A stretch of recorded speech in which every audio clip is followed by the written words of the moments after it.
It's Saturday morning. I'm sitting in front of my computer and I turn it on, and who do I see? Hello, Dewey Freeman. Dewey Freeman. Oh my and goodness. I get to spend my next hour with Mark Sylvester. Thank you very much. We are the Elder Council, and it's been a week. It has been a week for sure, with weather, with changes, with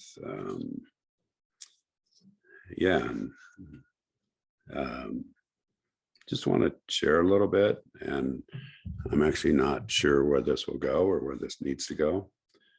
But I do want to share it with you as a friend, and a very good friend, and another man that I trust implicitly. Is that this week I have, as I hope everyone knows, I'm a therapist, and I work with individuals, families, and couples.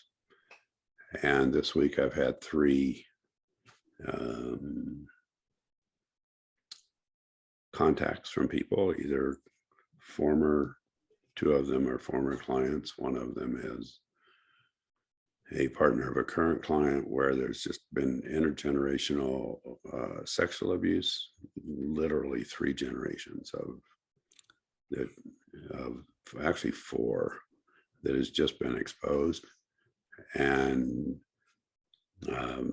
the contact I got yesterday was from a mother of a 20-year-old daughter whose boyfriend suicided, and their 2-month-old baby is in the hospital because of abuse and neglect.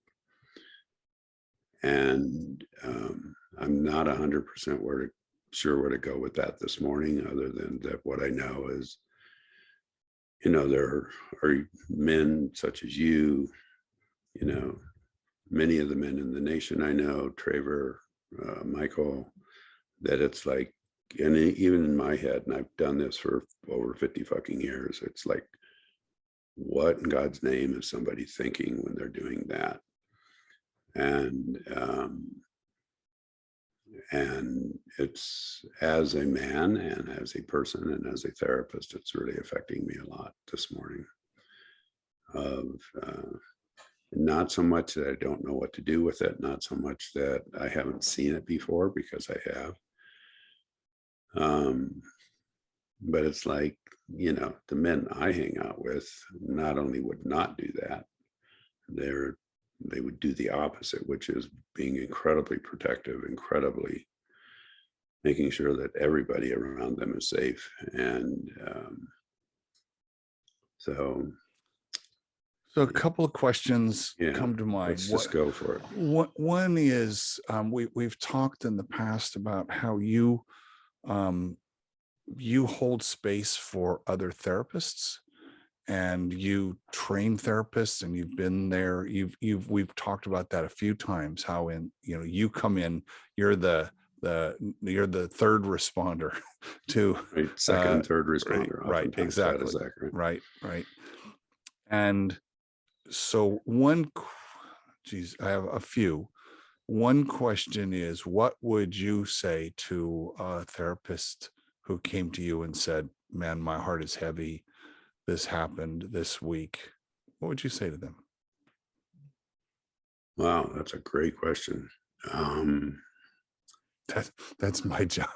That is your job, and you do it incredibly fucking well. That's one of the few million reasons I love you.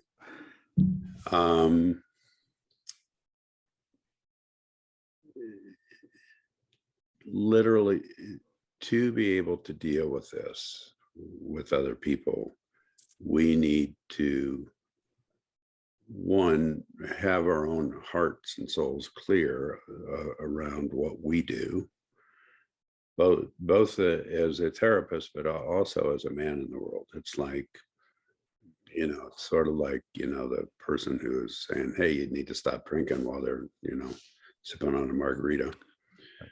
And the other piece is to allow yourselves to grieve. Grieve for that person. This is again, this is the you're talking to yourself I'm here. talking, exactly. I'm talking to myself. I'm talking to other therapists, because we cannot pretend like those kinds of things don't happen. And, um, and, and while we're supporting and helping people through those kinds of situations, is to have a place to go for yourself, to grieve, Right. to express. And in the therapy world, and this has been a piece that's been really interesting to me, and frankly particularly interesting in some of the stuff that I've been doing with Traver and Michael, and also you and Kimberly, and that and let me just touch on the storytelling piece. There's a way in the storytelling, and for the men and anyone else who's listening to this, you and Kimberly have led us storytelling, are leading a storytelling masterclass. And there's a part of the storytelling that allows for a proactive and activism kind of perspective. It's not all it is, by the way, it's a lot more than that. But the idea of sharing stories that are proactive in helping someone make changes, and even in a level of activism. And what I mean by that is a way to speak to people that they get it, and instead of just shaking your finger at them and saying knock it off, but a way to speak Stay where there. it's like, Stay there for a second. Are you suggesting that possibly now we're talking to the victim of abuse, not the abuser? So there, I think there's two very different things, but let's talk about the victim or collateral damage or the relative or this, we're going to get into the intergenerational one because that's just freaks me out. What story? So let's back up. So what we teach in storytelling school is that there's a topic. The topic is this: you're either first ring or second ring out from an abusive situation. In the case of the mom and the daughter and the granddaughter, right? Second ring out. That's our topic. That's what the thing we had to solve. So there are probably 3 tips you have for mom, right? There's probably 3 things were you to think about it for half a second. These are the 3 things that are going to help her help her daughter. Okay. Help her right, daughter, and help which in the end helps the granddaughter. So in our world, we would say, attach a story to each tip that helps the tip be, you want to activate, back to activism, right, to sink in. You want to activate an action in mom and in grandma that is going to not, hopefully that young person is not scarred for life. We hope. Okay. So that's where story fits. Story wraps around the tip that sits inside the lesson that allows it to sink. Because when we have that story, in my case, I and you learn this, I want to paint a picture of the story so that the remembrance of the story and the person getting it is both how they feel, because they need to feel something, and a visual cue, a visual reference to that story. And then that will serve them going forward. So that all being said, that's how that all works. That's the kind of the prescription, if you will, for it. And you're asking what stories might be around that? I'm just thinking that that might be the way for you today, as you, because I know as you're working, shoveling snow and mucking stalls and doing the things you do to take care of your life there in the mountain, that you might start to cogitate what those stories might be. Part of what I do with Kimberly is we and you'll learn this in storytelling. Either I start with a story and then figure out what lesson is that leading to, because we're always telling stories on purpose. So it's story. I have this great thing happened. What did I learn? What's the lesson to impart? Or Right, right. I have a lesson that I need to get out there. What story could I tell, or what thing happened in my life that I could go back and look at it and think about it? Yeah, that story would lead to the lesson. So you can either start at the beginning or start at the end, Hmm. work backwards. Hmm. And Sure. that's how you do that. As it turns out, we need, she and I need, I don't know, half a dozen stories a week, because we start every communication with a story. Right. Except this show, I don't start with a story, but we do We make a everything. story as we go through this We show. do. We Is what we we do. do. We do.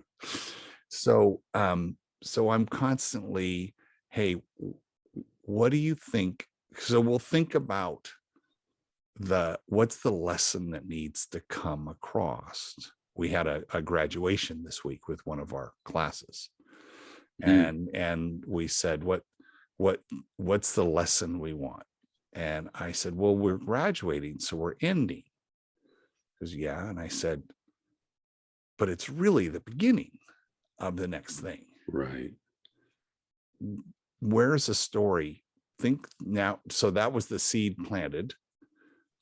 Find a story where you graduated and begun at the same time, and you were conscious that that's what happened, because that's the story that helps someone who's graduating hear that it's not the end, it's the beginning, which is counterintuitive. Right.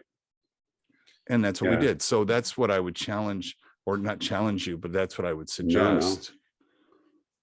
Well, and you're right. I have been a professor at a university for the last 30 plus years, and Exactly. what I and many new therapists don't like me saying this, but when they graduate from a master's program, they're ready to begin to learn how to be a therapist. Excuse me, but may I say, fuck yes. Fuck yes. So thank you for speaking about this. There's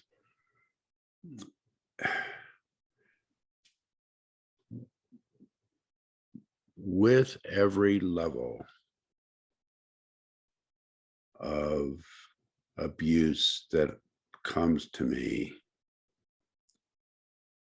or every level of situation, every level where somebody has been abused, and I also work with perpetrators, not just the victims. Um, I don't work with the perpetrator and the victim of the same incident, or same situation, but I often work with both, either end of that, so to speak. There is always, always a place that process could have been interrupted way earlier. Mm, mm, Um, and what I mean by that is, let's say I'm talking to a mother of a 10-year-old daughter whose husband was just found out to be molesting her. And the work that I'm doing with her, she just recently has been able to go back and go, oh my God, if I would have, mm, my gut was mm, this and my gut was mm, that. No, I mm. saw this.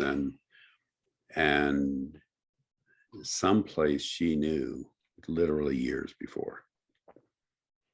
The same way when there is domestic violence, there's always a place where people go, oh, if I would have interrupted this, if I would have listened to my gut on that, if I would have, there's always that. And so my biggest, and I mean, I have some stories coming to mind, and um, around in horsemanship, a lot of what we look at is what happened before what happened happened. I think we've talked about that once before on here. We I was introduced to the term for that. It's called it's called causal chain analysis. You're way fancier than I am. There's on any given thing, literally any given thing in life, we can always back up the chain of events and figure out the cause. It's called a causal chain analysis. So if you're trying to Absolutely. change some kind of behavior or change some kind of outcome, you look up the chain You look and up the figure out, chain. okay, well, what was that? And then the trick in all this, I was coaching a guy yesterday, and he helps people with burnout. And Mm, the question is like, should he brand himself the burnout guy? And I said, well, the burnout is the end, the end thing. What your value add would be working up the causal chain to say, what are the early warning signs of burnout? Because I said to him, I said, I do a show on Saturdays with my good friend Dewey Freeman, as if there was a time machine and you could go back, because he had severe burnout hmm at That was right before Christmas. 37. So he's 47. So Oh, it's 37. yeah. And it ended up in a heart attack and all that. And I said, so when you were 37, did you know you were going to burn out? Was there, I mean, had you gone back and Mm, talked to your 37-year-old self and said, guess what, Kat? You're going to quit the best job you ever had in your life. You're going to have a heart attack. You're going to all this stuff. Would you have listened to yourself? And the visual that came to my mind was, what's one thing we want to have in our house that we never want to go off? the Or fire alarm. the carbon monoxide alarm. Yeah. Okay, Yeah. either. Yeah. Either one, right? Either one. And that's because that's an early warning that something is bad. It's, however Right. you set that. So the point, bringing it back, is those early signals. And is it that we don't want to pay attention to them? I'm reminded of a story yesterday about a girl who was abused, that I don't know how I heard this. She was not mad at her dad. She was phenomenally angry at her mother. Yes. Was the dad the one Yeah. that abused her? Yeah. Hmm. And she like, she almost said, hey, dad's a man. I'm, whatever. She discounted that. Whatever. But she said her mother was evil for allowing that to happen. Yes. And in those kinds of scenarios, both are responsible. Yeah, I'm not going to let the dude off the hook. correct. And there's always that causal chain. Is that your term? Yeah. Causal chain. And you can always go back and go, if I had acted then, none of this would have happened. And that's absolutely true. And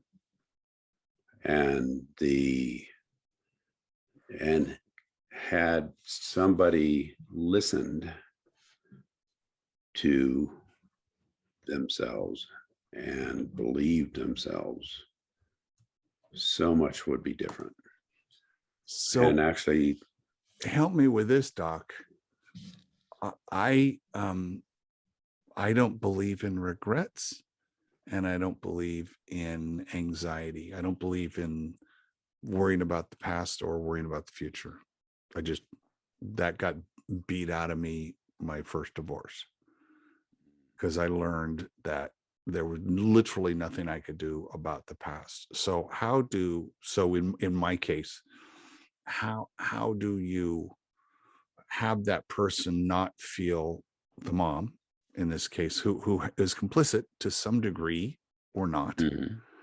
Maybe she is unconsciously complicit. So there's conscious Right. complicitness, like we've talked about. So it could be Mhm. Mhm. unconsciously. Mhm. How do you counsel so the regret doesn't literally kill her? Because in my case, were I to learn that, I would, shit, why didn't I see that? I could just spin for the rest of my Yeah, you life. could spin and go down Right. a rabbit hole that you'll never get out of. Right. Regret, in the way that you're speaking about it, is a judgment. Yes. So the issue for me is not pretending like something didn't happen. The issue for me is addressing what happened without judgment. Okay. Very that So, I can fully embrace that. so if I may, I mean, just in general, no details. I mean, you've shared that some of the really, really tough times in your early marriage that you're speaking about in the divorce, and it isn't that you didn't address what happened, it's that you didn't judge what happened, and you didn't judge whatever positive or mistakes that you made in whatever was going on. And the many times what will happen is that people will go, yeah, I know my husband or my wife or my friend or my whatever is doing X, Y, and Z.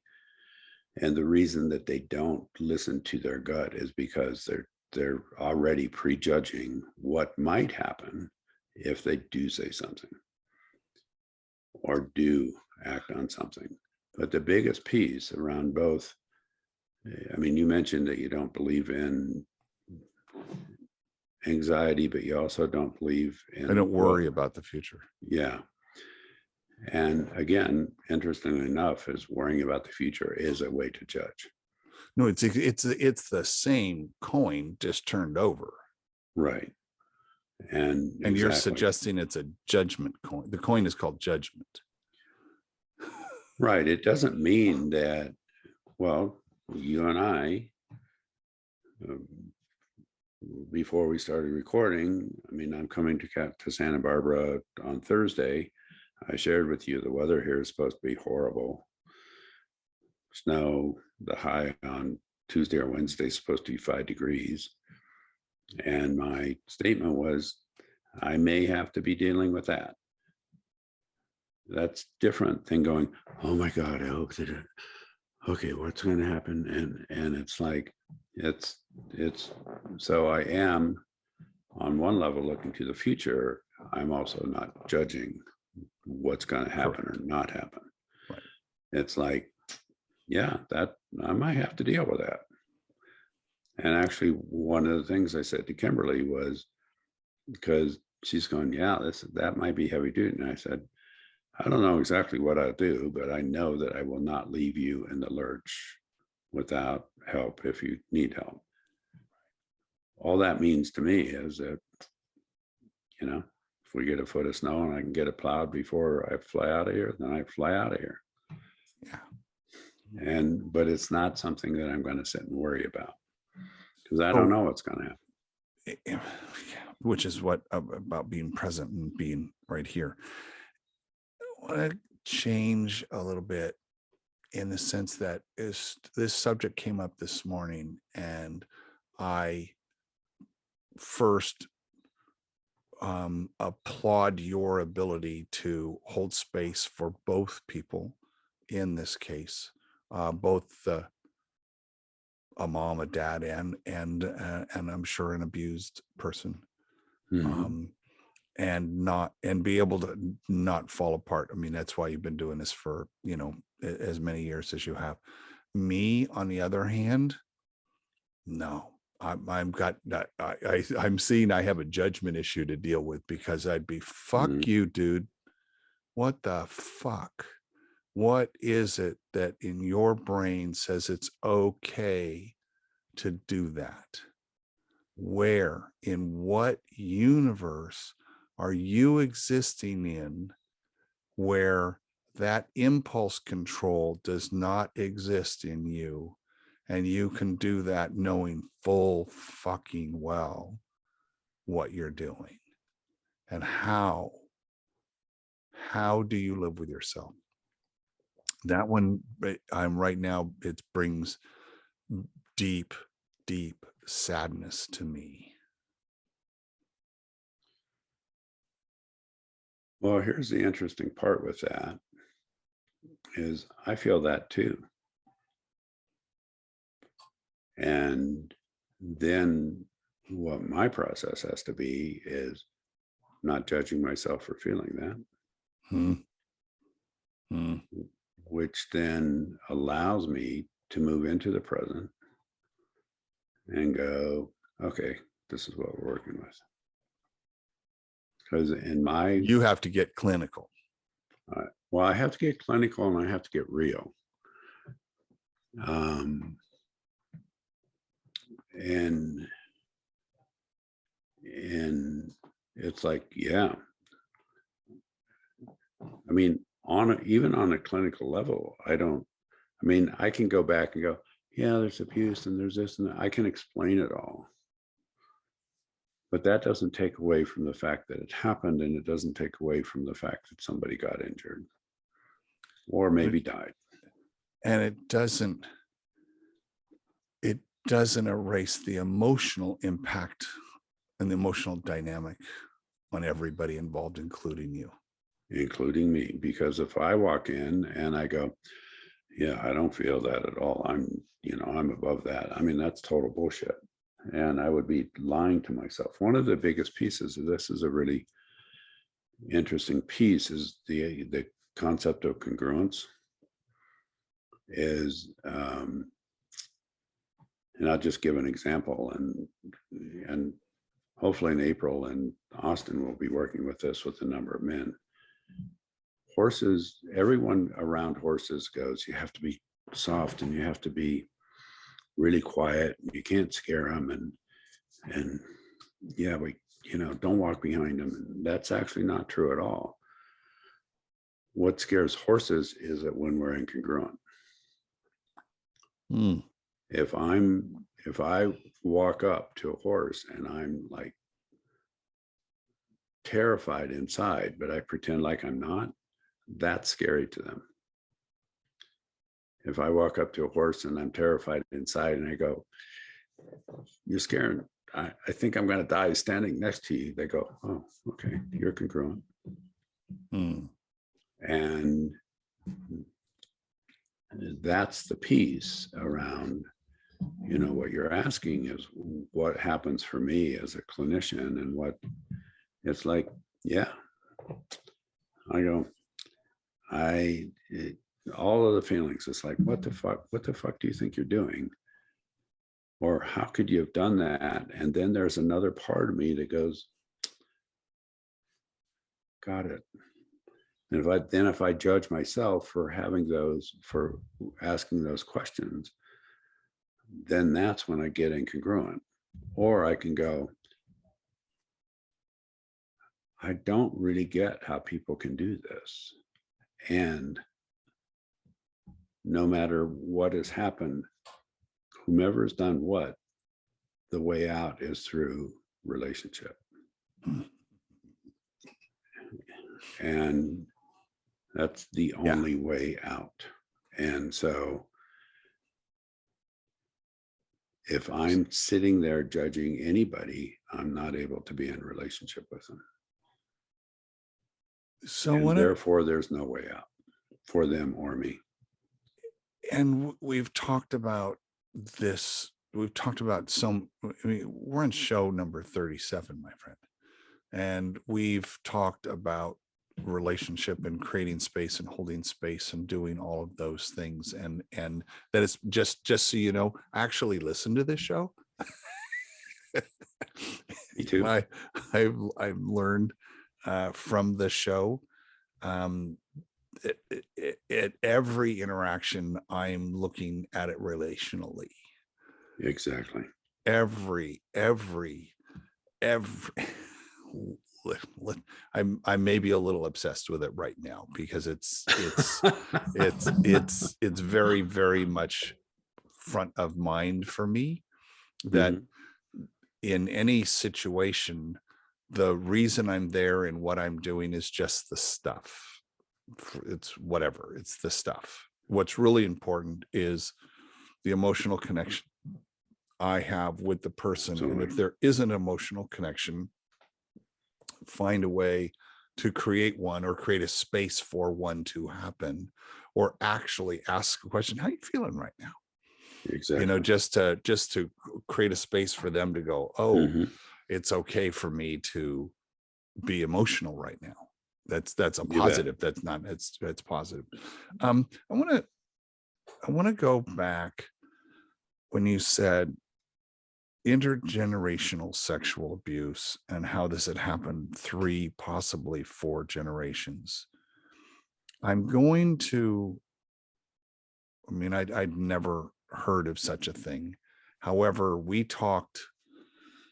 did a show. Actually, I invited you on to TEDx Santa Barbara to talk about the generational impact of COVID. And you had said it was going to be would be 3 generations. We talked about that. It was going to last. And that's stuck in Yeah, my the head. effects of that, Right. definitely. Yes. And so now you could say that the effects of abuse within the household would last. And I think we were talking about emotional and physical abuse, not sexual abuse, right? We're talking about because everybody was cloistered and clustered together through COVID and lockdown, and you're just hypercharging a situation where Yes. a relationship is blowing up. And so now we have a different kind of abuse that goes on for generations. And how help me understand how all of the people that were involved, it didn't get stopped over 3 generations, 4 generations, it's 80 years. Well, another great question. And just to put out there, it's probably more than 4 generations. I just don't know about the ones Okay. beyond. Um,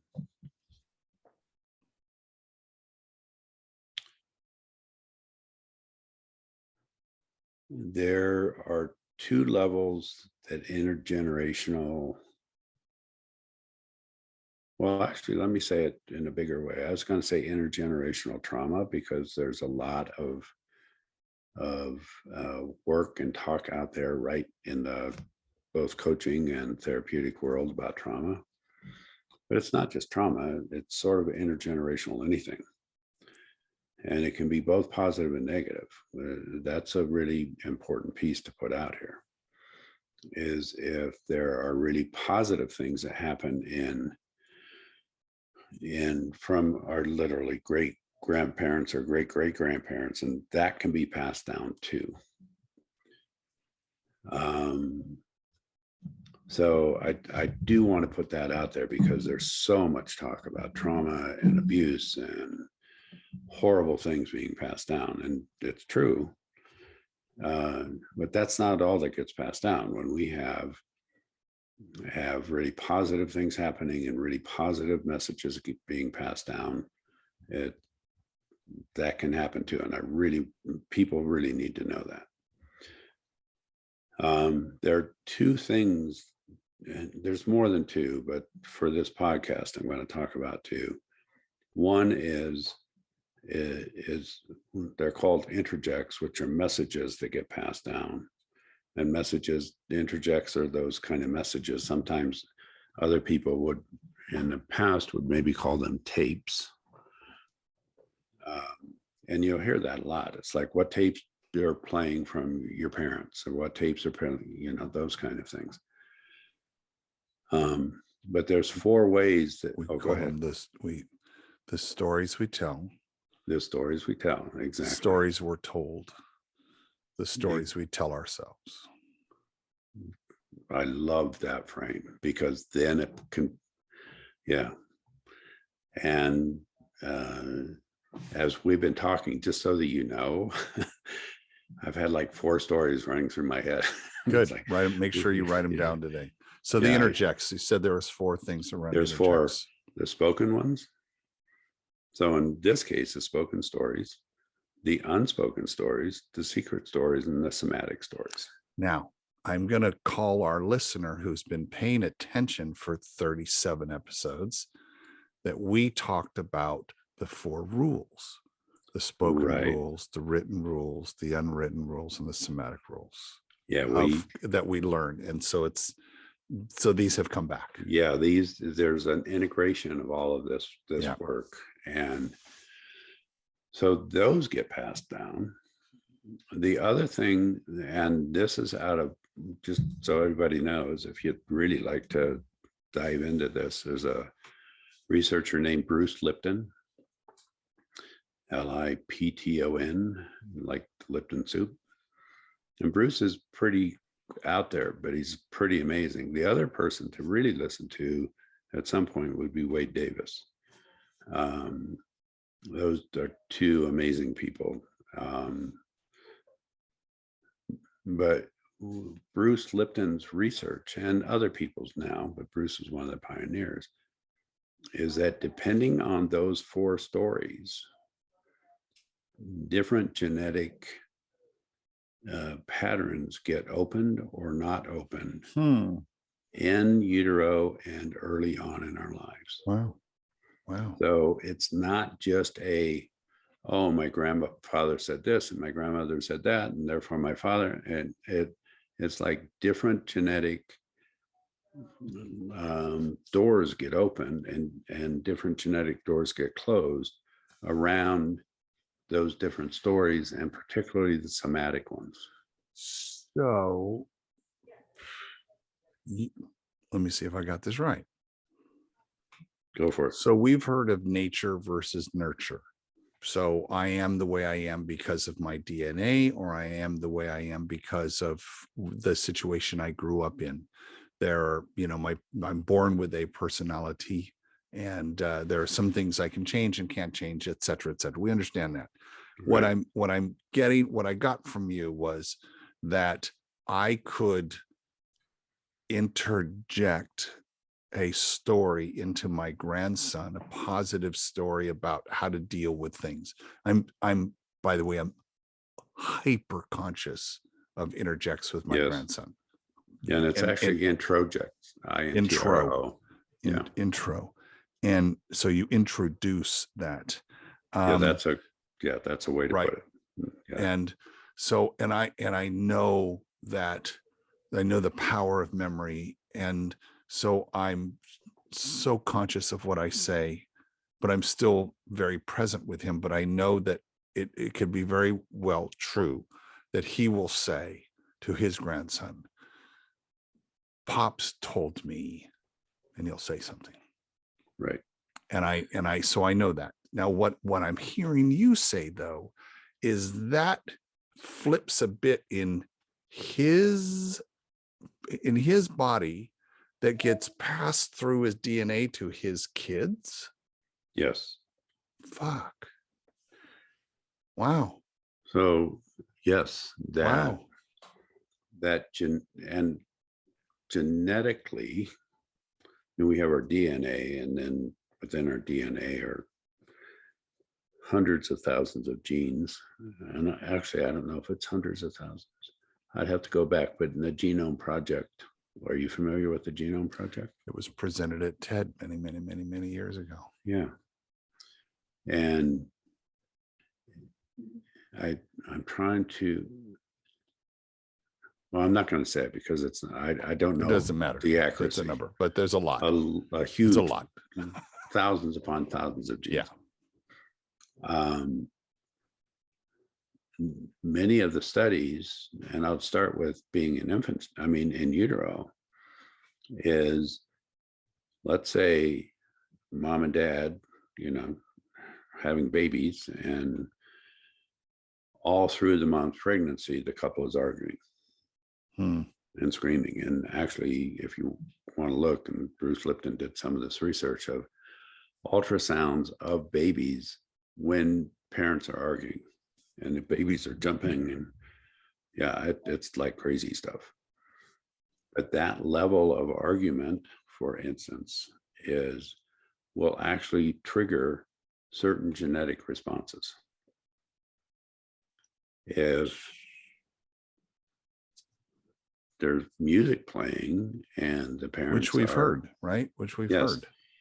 and the parents are really connected and intimate, and doesn't mean they don't have some agreement about, I'm too cold, I'm too hot kind of thing, that will create different genetic responses. And that will literally affect that personality of somebody coming out. So both nature and nurture are playing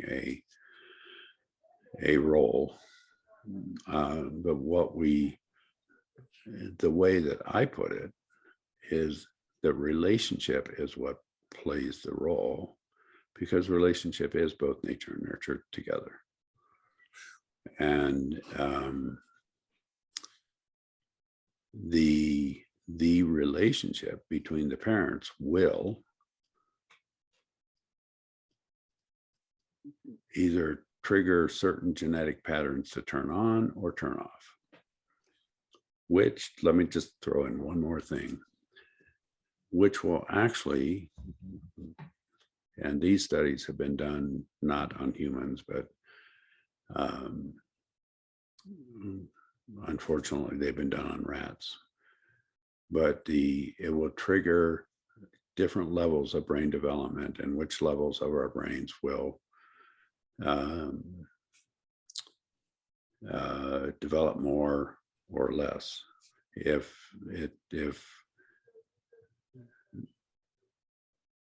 there is major stress and violence, the level of the part of our brain that is about fighting and protecting will get much bigger. This is how it perpetuates across generations. Exactly, how it perpetuates across generations. And in the studies, if there's kindness and enough food and warmth and attachment, then the parts of our brains that are creative and open and will be much bigger. Doesn't mean that they're not both there. It just means which one's more prominent. And that's the same way with humans.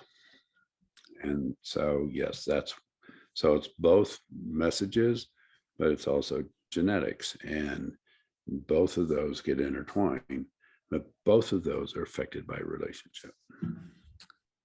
I'm reminded of there's a sign that you'll see at our event next week, weather gods permitting, that says your message matters. Exactly. And that's what we're saying. I want to leave with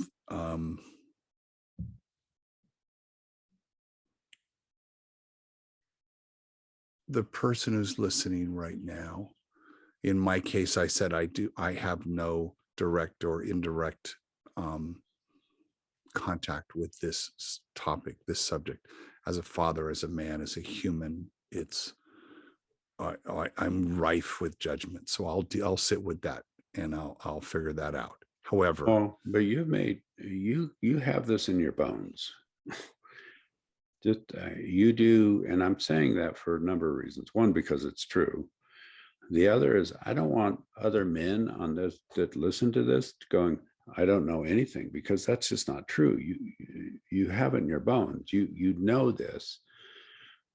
You just haven't put it in the intellectual realm, but you know this in your bones. Yes, thank you. If someone who's listening to this is either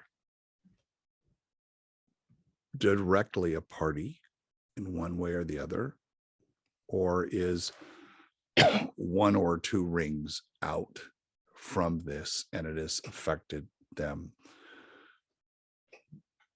what would you extol them to do today?